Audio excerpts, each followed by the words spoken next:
संन्यास लेके नित्य लीला प्रवेश करने के बस कुछ देर पहले शिक्षा श्लोक प्रकट किए। मेरी इच्छा थी कि या के साथ ही साथ ले लूं, पर पहले षोडश ग्रंथ अपन पूरा करेंगे, या लिए अभी अपन देख रहे हैं बहुत करके कल तो अपन षोडश ग्रंथ तो पूरा कर ही पाएंगे। और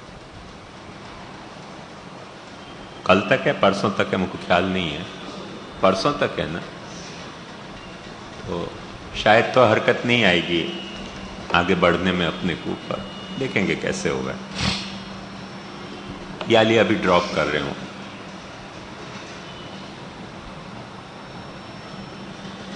जो विवेक धैर्याश्रय की बात आई थी वह मैं मुख्यतया अब समझने को ये है कि कुल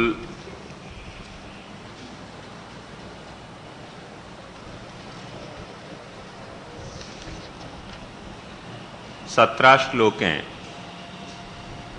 और उन 17 श्लोकन को जो विभाजन है वो या ढंग से है कि पहले विवेक को स्वरूप निरूपित किया गया है, वाके बाद धैर्य को स्वरूप निरूपित किया गया है और वाके बाद आश्रय को स्वरूप। साथ ही साथ एक बात और समझो कि जो 3 या को मुख्य वर्ग हैं या स्तोत्र के, तो ऊपर की वा में दिखलाई देते होगो कि विवेक को अपन ने क दियो है, धैर्य को ख दियो है और आश्रय को ग दियो है। सो विवेक धैर्य इनको रक्षण अपने को करना आवश्यक है। आत्मनिवेदन के बाद अपने से समर्पित जीवन निभ रहे है तो, समर्पित जीवन नहीं निभ रहे है तो, आत्मनिवेदन हो पायो है तो, आत्मनिवेदन नहीं भी हो पायो है तो, और वह समर्पित जीवन को जीते भय भी, क्योंकि एक बात ध्यान से समझो कि समर्पित जीवन को जीने की प्रक्रिया में भी सहज ये संभव है। जो वादिन मैंने चतुष्कोण बताया तो वो चतुष्कोण अपन एनलार्ज नहीं कर पावे और सिमट्यो को सिमट्यो भयो रहे वो चतुष्कोण अपने अहंता ममता के जो 2 ओवरलैपिंग सर्कल्स हैं उनमें, तो उनमें एनलार्ज नहीं हो पावे या थोड़ा बहुत एनलार्ज हो पावे, पर आइडियली जितना एनलार्ज होना चाहिए उतना अपने से एनलार्ज नहीं भी हो पाता हो। तो हर स्थिति में वो चाहिए जैसा भक्ति को स्वरूप खिल पाना मुश्किल हो जाएगा, और नहीं खिल पा रही है तो कोई चिंता की बात नहीं। महाप्रभु जी या अनुकल्प पे आ रहे हैं कि खिल पा रही है तब भी वो आवश्यक है विवेक धैर्य और आश्रय, और नहीं खिल पा रहे है तब भी विवेक धैर्य आश्रय आवश्यक है। सो एक सामान्य रूप से यदि अपन सोचें तो विवेक धैर्य आश्रय महाप्रभु जी के मत में सबसे बड़ी प्राइमरी रिक्वायरमेंट है या पुष्टि संप्रदाय में, और भक्ति सिद्ध हो पा रही है तो भी वह की आवश्यकता है, और भक्ति सिद्ध नहीं हो पा रही है तो भी वह की आवश्यकता है। तो इन दोनों बातों पर अपन ध्यान दे तो पता चलेगा कि वैसे भक्ति की तुलना में विवेक धैर्य आश्रय को उतना उत्कृष्ट नहीं माने गयो, पर फिर भी भक्ति यदि कोई एवरेस्ट को शिखर है तो वाकई तरहेटी में कहीं न कहीं विवेक धैर्य आश्रय अपने को स्वीकार नहीं पड़ेगा। विवेक धैर्य आश्रय की यदि तरहेटी नहीं है तो वो भक्ति के जो एवरेस्ट के शिखर की जो ऊंचाई है, वो न तो अपन वह ऊंचाई पे पहुंच पाएंगे और न वह ऊंचाई की ऊंचाई भी समझ पाएंगे। तो वह ऊंचाई की यदि ऊंचाई समझनी है तो भी विवेक धैर्याश्रय की तरेटी में अपने को पहुंचना पड़ेगा, और वह ऊंचाई पे चढ़ना है तो भी यात्रा की शुरुआत, तो ये माउंटेनियरिंग की शुरुआत जो है वो तो विवेक धैर्याश्रय से ही होएगी।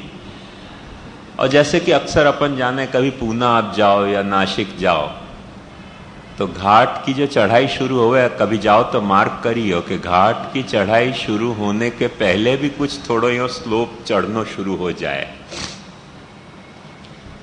जो एक्चुअल घाट की चढ़ाई है वह पॉइंट्स पहले भी रोड ऐसे चढ़ना शुरू करे, फिर घाट की चढ़ाई शुरू होवे। एक जात की एक हल्की सी मैदानी चढ़ाई जाकू अपन के, पहाड़ी चढ़ाई नहीं, एक मैदानी चढ़ाई घाट के शुरू होने के पहले एक शुरू हो जाए है। और वो मैदानी चढ़ाई अपने को विवेक धैर्य आश्रय में भी समझने की है कि वो मैदानी चढ़ाई क्या है। या के साथ साथ ये विवेक धैर्याश्रय में और जो एक महत्वपूर्ण बात समझने की है वो ये है कि अक्सर जो भी कुछ तकलीफ है विवेक धैर्याश्रय के उपदेश को समझने में, वो तकलीफ दो बातन को पृथक्करण अपन नहीं कर पावे हैं या के कारण हुए है। और वो बात है विवेक धैर्य को स्वरूप, माने विवेक को स्वरूप, धैर्य को स्वरूप और आश्रय को स्वरूप। और वह स्वरूप को सिद्ध करने के लिए जो इति कर्तव्यता को, माने कैसे या को पानो, कैसे हासिल करनो या विवेक को, वह धैर्य को स्वरूप जो भी समझाया गया है, वह धैर्य के स्वरूप को कैसे हासिल करनो, या आश्रय को जो भी स्वरूप समझाया गया है वह आश्रय के स्वरूप को कैसे प्राप्त करनो, वाके जो उपाय बताए गए हैं उन दोनों में अपन निरंतर कंफ्यूजन करते रहे, करके फिर ये ग्रंथ बड़ो गड़मड़ हो जाए एकदम। जितनी सफाई से समझ में आना चाहिए उतनी सफाई से समझ में नहीं आवे अक्सर। तो इन दो बातों को अपने को खास ध्यान से समझने के लिए अपन ने या टेक्स्ट में या तरीके का उपाय किया है कि विवेक धैर्य सततम रक्षणीय तथाश्रय। अपरेंटली ध्यान से देखो कि विवेक और धैर्य को महाप्रभु जी क्लब करके एक कंपाउंड यूनिट बना रहे हैं और रक्षणीय कह रहे हैं। विवेक और धैर्य को सतत रक्षण करो तथा आश्रय, यही तरह से आश्रय को भी रक्षण करो। तो वैसे तो ये ट्रिपल है, माने तीन चीज को उपदेश है, पर विद इन वह तीन चीज के ट्रिपल में भी विवेक धैर्य को एक कपल है और आश्रय एक सिंगल कोई एक फैक्टर है, जहाँ पे अपने को ये जो इंटरनल उनको डिवीजन है या क्लासिफिकेशन है वाको भी अपने को निगाह में रखना चाहिए। जो महाप्रभु जी तथाश्रय कह के और विवेक धैर्य को एक साथ क्लब करके जो अपने को कहना चाह रहे हैं। साथ ही साथ शीर्षक में जा ढंग से अपन ने क ख ग इनको जोड़े हैं। अब ये क ख ग हर वक्त एक बात ध्यान से समझो कि जब भी अपन विवेक के स्वरूप को समझना चाह रहे हैं या धैर्य के स्वरूप को समझना चाह रहे हैं या आश्रय के स्वरूप को समझना चाह रहे हैं तो शुद्ध क ख ग वापरेंगे, क्योंकि अपन ने विवेक को क, आश्रय को ख और धैर्य को ख और आश्रय को ग कहो है। पर जब इनके उपायन को और इनकी जो विविध अवस्थाएं हैं उत्तरोत्तर विकसित होती, जिन अवस्थान में सु गुजरने पे वो विवेक को स्वरूप सिद्ध हो पावे, ये देखो एग्जैक्ट वही वो ही सिचुएशन है जो सिचुएशन अपन ने तत्सिद्ध्यै चेतस्तत् प्रवणम सेवा तत्सिद्ध्यै तनुवित्तजा के तहत देखी कि चित्त की भगवत प्रवणता सेवा है, और वो चित्त की भगवत प्रवणता अपने को प्राप्त होएगी तनुवित्त जासु। सो चित्त की भगवत प्रवणता सेवा को स्वरूप लक्षण हतो, और तत्सिद्धे तनुवित्त जा सेवा को साधन लक्षण हतो। तो यही ढंग से जो विवेक धैर्य और आश्रय को जो स्वरूप लक्षण और वाको साधन लक्षण, इन शब्दन में वाको समझो। उपाय विवेक धैर्य को जो स्वरूप निरूपित भयो है, वा स्वरूप वाले विवेक को, वा स्वरूप वाले धैर्य को, या वा स्वरूप वाले आश्रय को प्राप्त करने के लिए जो क्रमिक सोपान है,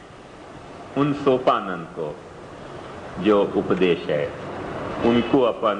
1, 2, 3, 4 ऐसे करके कहेंगे। तो अब एकदम अपना जो प्रतीक विन्यास है वो सरलता से अपन समझ सकते हैं कि क एक मतलब विवेक को